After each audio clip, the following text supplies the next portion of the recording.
जय संविधान, जय लोकतंत्र। साथियों, आपका सेकुलर एजुकेशन 563 चैनल पे आपका स्वागत है। और आज हम लोग देखेंगे प्रस्तावना, भारतीय संविधान की प्रस्तावना या उद्देशिका। तो साथियों, इसे भारत की संविधान की आत्मा भी कहा जाता है। जैसे कि हम भारत के लोग, दिया है कि हम भारत के लोग, मतलब कि we the people of India, मतलब हम भारत लोग भारत को एक संपूर्ण प्रभुत्व संपन्न, यानी कि भारत के संविधान को जो ताकत मिलती है वो कहाँ से मिलती है? भारत के लोगों से मिलती है। ठीक है, हम भारत के लोग भारत को एक संपूर्ण प्रभुत्व संपन्न, मतलब भारत को, देश को एक संपूर्ण प्रभुत्व संपन्न घोषित करने जा रहे हैं। मतलब संपूर्ण प्रभुत्व का मतलब ये है कि अब हमारे ऊपर किसी की थोपी हुई चीज़ें नहीं चलेंगी। जैसे साथियों, आपके घर में होता ही नहीं, आपके घर में जो आप स्वयं गार्जियन होते हैं और आप जो भी निर्णय लेते हैं अपने मन से लेते हैं। ठीक है, वो बात अलग है कि अपने घर वालों की सलाह मानते हैं, लेकिन पड़ोसी या किसी अन्य की बात को मानने के लिए आप बाध्य नहीं होते हैं। आप मान लेते हैं, आप उनकी बात स्वीकार कर लेते हैं, वो अलग बात है, लेकिन आप किसी की बात को मानने के लिए बाध्य नहीं हैं। इसी को बोलते हैं संपूर्ण प्रभुत्व। ठीक है ना। और उसके बाद दिया है समाजवादी, मतलब कि देश क्या होगा? समाजवादी होगा।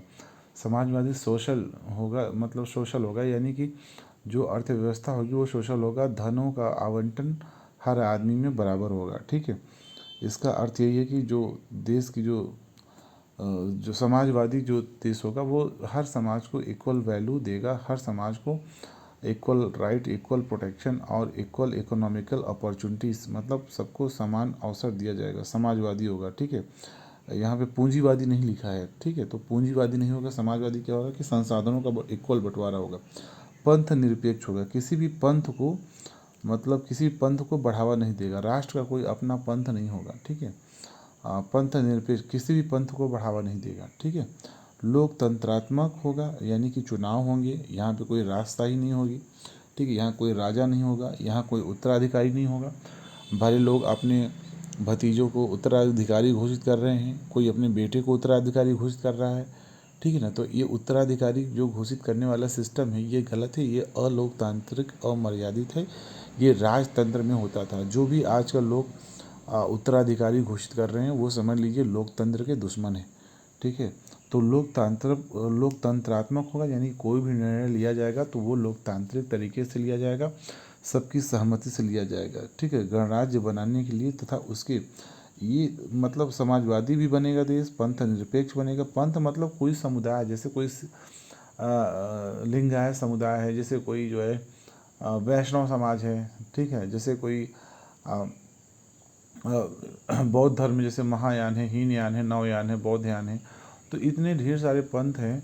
ठीक है, देश में इतने ढेर सारे पंथ हैं, तो किसी भी पंथ को बढ़ावा नहीं दिया जाएगा। लोकतंत्रात्मक का मतलब बता दिया है कि कोई भी फैसला ऐसे मनमानी नहीं लिया जाएगा, सबके सलाह से लिया जाएगा और लोकतांत्रिक तरीके से लिया जाएगा। ठीक है, कोई भी चीज़ घोषित नहीं की जाएगी, राजशाही की तरह घोषित नहीं की जाएगी। ठीक है, गणराज्य बनाने के लिए तथा उसके समस्त नागरिकों को, तथा भारत के समस्त जो नागरिक हैं उनकी सामाजिक, आर्थिक, राजनीतिक न्याय किया जाएगा। सामाजिक न्याय किया जाएगा कि मतलब कि जो आर्थिक रूप से पिछड़ा है, जो सामाजिक रूप से पिछड़ा है, जो समाज में जिनकी वैल्यू नहीं है, जो हज़ारों सालों से शोषित, पीड़ित, वंचित रहे हैं, उनको जो है आगे बढ़ाने के लिए उनको जो है अवसर, समान अवसर दिया जाएगा। ठीक है, उनकी भी वैल्यू होगी, सामाजिक रूप से उनकी वैल्यू होगी, उनका सम्मान होगा। ठीक है, उनको कोई भी छुआ-छूत करके या उनको कोई भी पीछे नहीं धकेल सकता है। आर्थिक रूप से उनके साथ न्याय होगा, सामाजिक रूप से तो न्याय होगा ही।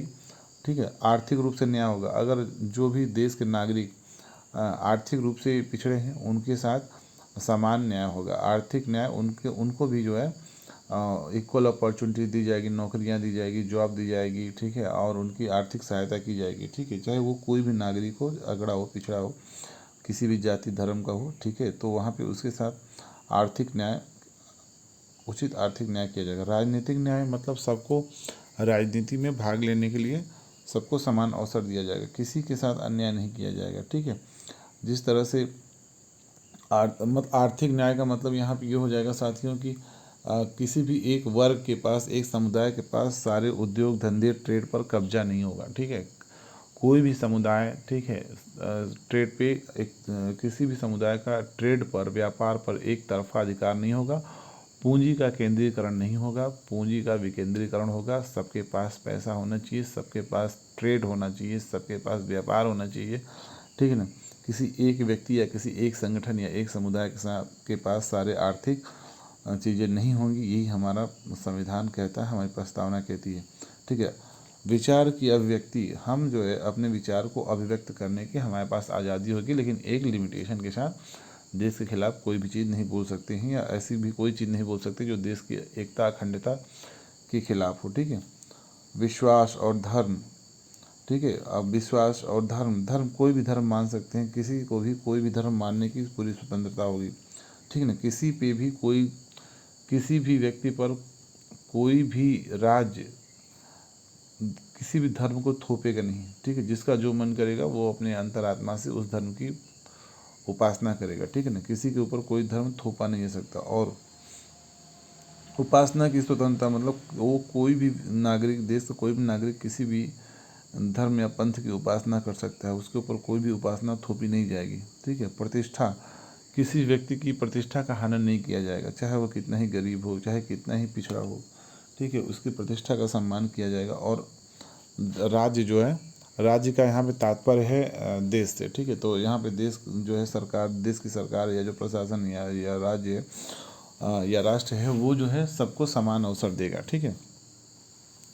और यहाँ पे उस अवसर को प्राप्त कराने के लिए उन सब में व्यक्ति की गरिमा का विकास किया जाएगा। राष्ट्र की एकता अखंडता सुनिश्चित करने वाली बंधुता बढ़ाने के लिए, ठीक है। बंधुता को बढ़ाना जो है राष्ट्र का एक जो है एक उद्देश्य होगा, ठीक है। दृढ़ संकल्प होकर, अब ये सब काम करने के लिए जो है संविधान समिति बोलती है कि आज जो है इस दृढ़ संकल्प होकर अपनी इस संविधान सभा में आज तारीख 26 नवंबर 1949 ईस्वी मिति मार्ग शुक्ल सप्तमी 2006 विक्रमी को एतद द्वारा इस संविधान की को अंगीकृत, अधिनियमित और आत्मार्पित करते हैं।